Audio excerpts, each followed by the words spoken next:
Good morning, ladies and gentlemen.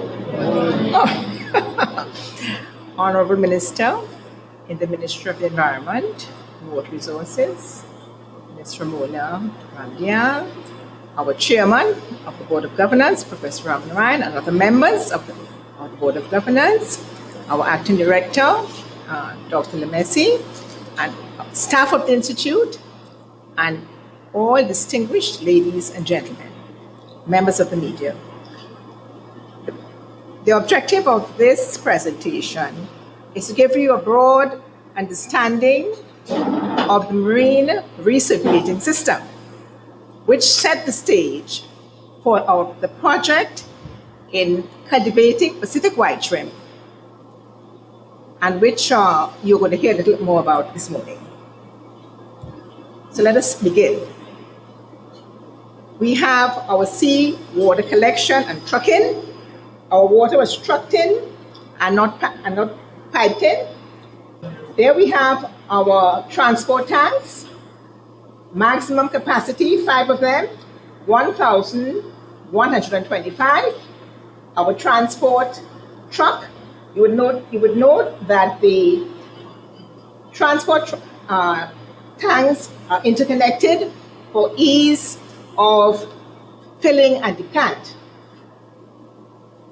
We have 5 storage tanks, 2,000 gallons each, so that our maximum storage for untreated seawater is 10,000 gallons.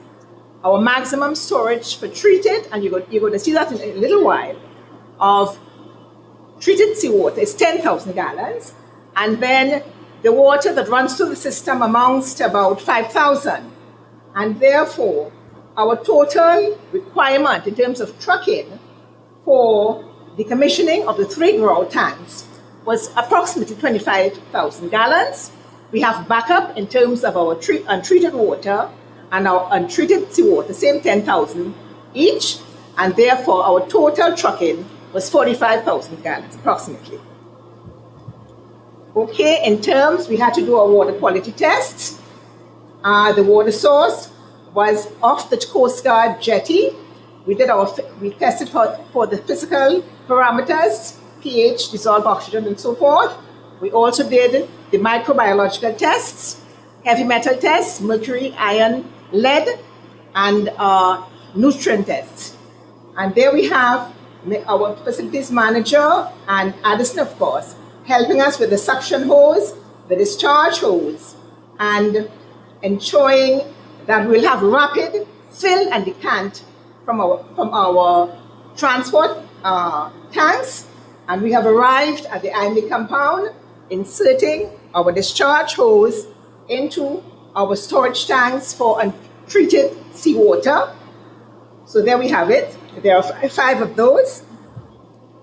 Okay, I might add that in order to fill up 10,000 gallons, it takes 5 trips over a 2-day period.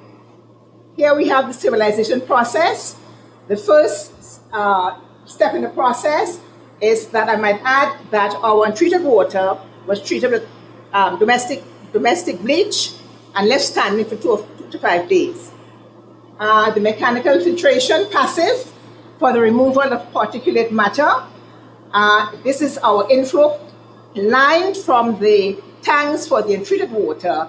It goes through filter pads in the baskets, which removes any debris. Then it goes to the sand filter, and then through the UV sterilizer. Of course, the sand filter and the filter pads have to be backwashed because they become clogged with the particulate matter. Our UV, the rate of flow is about 2,000 gallons per hour. It kills our organisms and water organisms and eggs, because we wouldn't like trash organisms to be competing in our grout system. And there we have our UV sterilizer emptying into the first interconnected tank for the now sterilized water. Okay, here we have, this is one of our grow tanks. We have 4 overhead lines. I might add that the treated water from the tanks are piped through an overhead line. So we have 4 lines. We have the line for the treated seawater, the line for the recirculating seawater, the line for fresh water, and an air line. We have our standpipe to control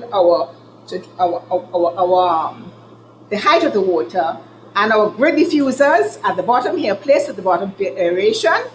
I want you to observe this outflow into the side drain. Now, all these tanks here on either side converge through underground piping into a box, okay? And that box leads us into our drum filter. Okay, so here we have a 12-inch PVC pipe, and there we have the components for the removal of more solids. This is our protein fractionator, a bit of a misnomer, but we'll come to that. We have our drum filter, we have our sump, and there is a recirculating line. I would like you to observe that the recirculating line is at the top into what is called the reaction chamber of the protein fractionator. And please observe this pump at the bottom here, and this booster pump. This is the 12-inch line from the grout tanks, which, as I said, converge from a box and flows into our drum filter. And right at the start of the drum filter, there is a sensor, but we'll come to that. Of course, you observe the upper chamber, or what is called the containment cup of the protein fractionator. But please observe, because the sensor here detects the water line, the sensor at this point detects the water level that flows through this PVC pipe, and which activates our drum filter, the actions of our drum filter. Now, what it is really, it's a series of filtering screens. Okay, it's in the form of a drum within an encasement, and over which the water to be filtered flows. The sensor gives off the signal, and our screens begin to rotate. It's a rotating drum filter. The suction pulls the water into the core, the center of the drum, and from that center, it is channeled again through that same out of the encasement into the 12-inch pipe that leads back into the sump. Now, any particle that is greater than 40 micron is trapped. 40 micron per 300 mesh of the screen is trapped. And therefore, again, we have to backwash. There's a control. It can be done either manually, or it could be timed. A sprinkler comes on. Remember that booster pump, which I pointed out? It pushes the water through the sprinkler. The waste is liquefied, and the booster pump pushes it out of the drum filter into a waste line. All right, here we have our protein fractionator. It's a bit of a misnomer. It's for the removal of dissolved organics and proteins. It lowers bacteria and pathogen concentration. There is a reason why the recirculating line that is coming from that is flowing through the system, because it's a recirculating system, but we want to remove the dissolved solids. There's a reason why it's on top, and then you have the air line. Remember that pump at the bottom? What happens? This is called the reaction chamber. What happens is that the recirculated water comes in at the top, and the filtered water flows out at the bottom. However, you have air being pumped, and within the reaction chamber, you have an air-water interface being created, or bubbles. Okay? The bubbles cause the dissolved organics to be less soluble. So they separate from the water, adhere to the bubbles. The bubbles rise above the water column, they condense, coalesce, and then they're ejected. They're ejected into the containment cup, carrying the dissolved organics. It's a bit of a misnomer. It's all the organics, all the dissolved organics. Okay? That activates a sprinkler of, again, it is timed, of the seawater, which again causes additional foam to be ejected into the containment tank. The organics drain out of the foam, and the protein skimmate, as we are called, the waste, There's another timing mechanism that causes the fresh water to clean out the chamber and wash this through the drain line. And of course, we have our filtered water free from bacteria and pathogen concentration going back into our sump. I might add, sometimes ozone is injected to increase the removal of the bacteria. And here we have biological filtration. Now, this filtration system is the only system that removes ammonia. Ammonia is poisonous to the fish. It's the only system, so we must get this working. Now, you must understand that this was a new system, so we had to condition it. We condition it by adding the ammonia hydroxide, and then we inoculated it with some commercial bacteria. We know the two aerobic bacteria, it has to be aerated properly because it is within an aerated environment. It's aerobic bacteria. We all know them, Nitrosomonas and Nitrobacter, okay, that convert this, does this conversion. What we do, we keep testing to see whether the ammonia level drops and the nitrite level drops to below 1 milligram per liter, and the nitrates to just below or equal to 6 milligrams per liter. We have the bioballs there. The bioballs within this system provide the media for the growth of the bacteria. Okay, and here we have all our lines, and we're not going to spend much time on that. What I would like to mention here is that all these lines are connected, the waste lines are connected to the bio-waste, which collects here.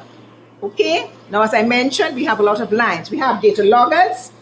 You're not seeing it here, but they're data loggers that monitor DO and temperature. Okay, all the lines are connected to pumps.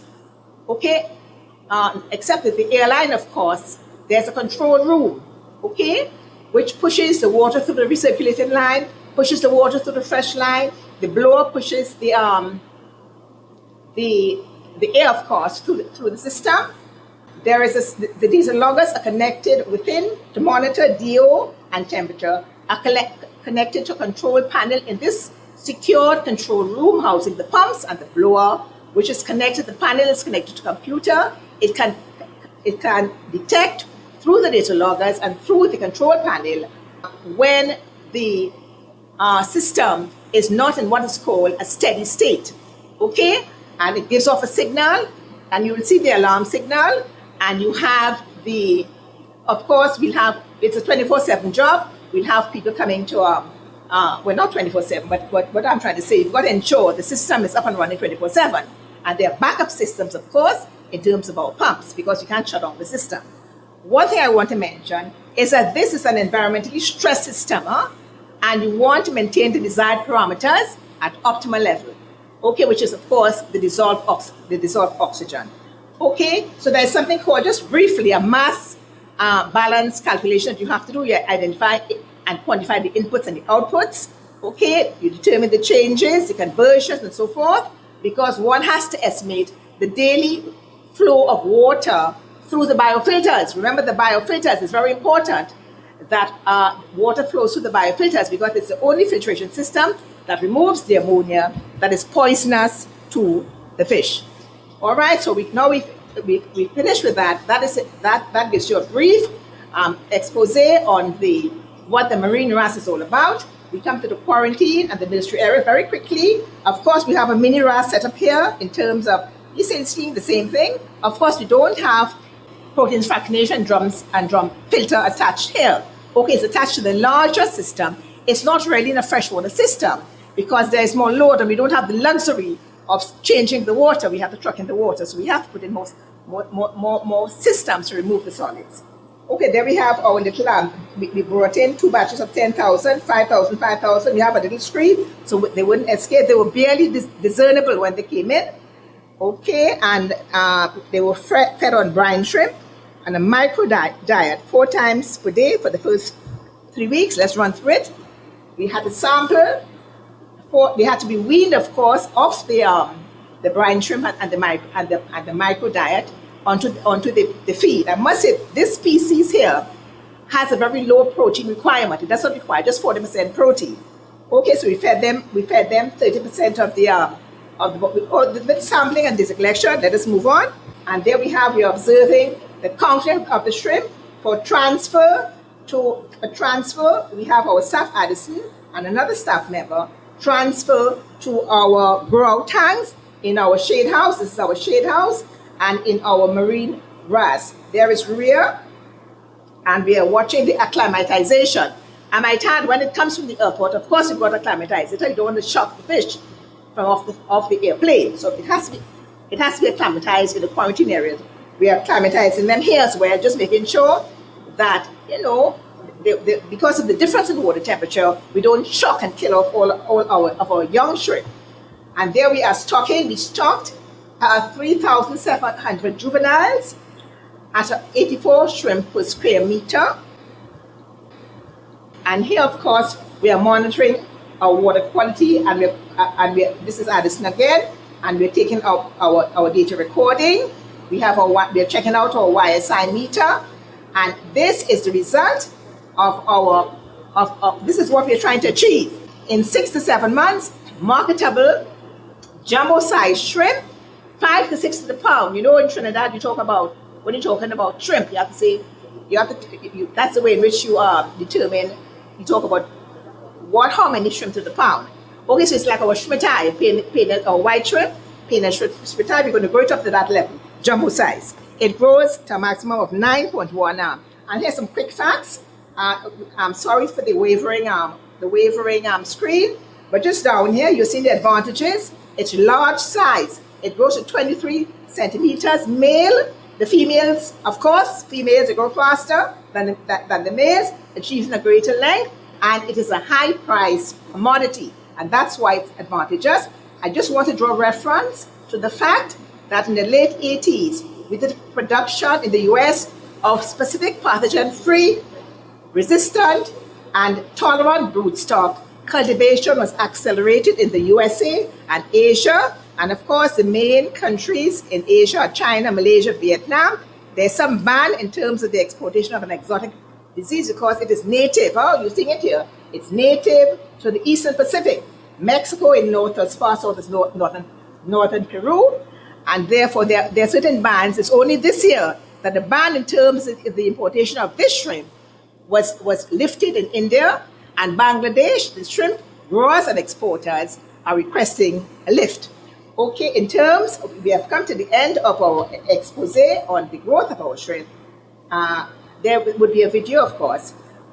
One thing, in closing, I want to say this is a biosecure facility, and therefore there has to be caution in terms of unauthorized and authorized entry, and that we use our foot bath to ensure that we do not transfer any disease organism into the system, and we try to minimize the entry of birds. We have reinstituted a checklist system, okay, where we keep checking. It's a plant. It's an aquaculture plant now, and in that respect, having the opportunity to have the ear of the chairman and the board of governors, I wish to close by saying there's need to hire a plant manager, and I'm sure we can find the in-house capability in the INE. Okay, here we are, our acknowledgements. Okay, and I want to acknowledge Mr. Lopez was very instrumental, and of course Addison, in terms of helping us set up our sterilization. And Addison was the man of the moment in terms of taking charge of everything. You see? All right, okay. Supervision of cleanup and improvement of ponds and all of that. I wish to thank you very much for your attention.